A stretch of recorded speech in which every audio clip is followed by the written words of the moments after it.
Assalamualaikum warahmatullahi wabarakatuh. Kembali lagi dengan saya Umi Fawaidatul Hasanah dari program studi komunikasi dan penyiaran Islam. Di sini saya akan menjelaskan kembali dari pemaparan teman saya, yaitu tentang definisi kias dan juga definisi kias dan juga macam-macam, dan juga ada beberapa sumber. Nah, jadi definisi kias dalam sumber hukum Islam yaitu adalah salah satu metode penting dalam fikih Islam yang digunakan untuk menetapkan hukum bagi suatu permasalahan yang tidak secara eksplisit disebutkan dalam Al-Quran maupun hadis.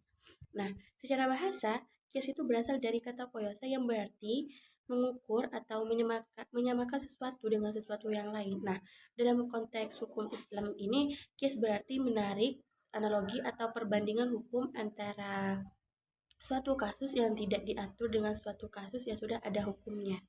Dari 7 pembahasan mengenai kias dapat disimpulkan bahwa kias itu merupakan salah satu metode dalam fikih Islam yang sangat penting untuk menetapkan hukum terhadap perkara-perkara baru yang tidak diatur secara langsung dalam Al-Quran maupun hadis. Nah, proses kias itu dilakukan dengan menggunakan kesamaan ilat atau sebab hukum antara asal atau dasar hukum dan al-far yang perkara yang dianalisis. Nah, sehingga menghasilkan hukum yang relevan dengan keadaan saat itu. Nah, dalam prakteknya, kias memiliki beberapa komponen penting seperti definisi kias itu sendiri, rukun-rukun yang terkandung di dalamnya, serta macam-macamnya yang perlu dipahami oleh ulama.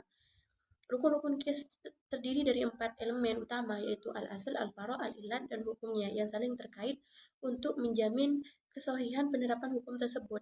Selanjutnya, ilat menjadi aspek yang sangat penting dalam kias karena ia berfungsi sebagai alasan atau sebab dibalik diterapkannya hukum yang sama pada perkara yang dianalisis.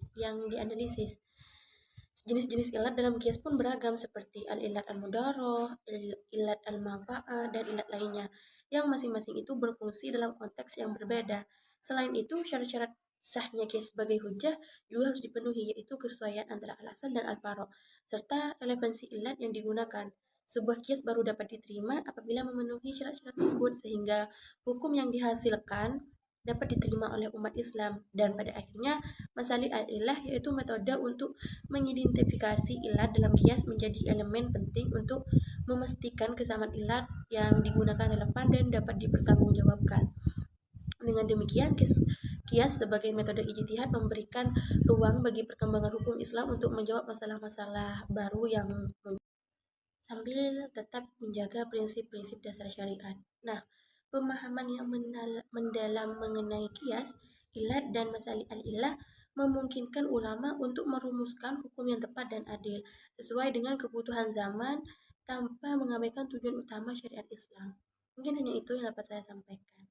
Karena lebihnya mohon maaf. Wassalamualaikum warahmatullahi wabarakatuh.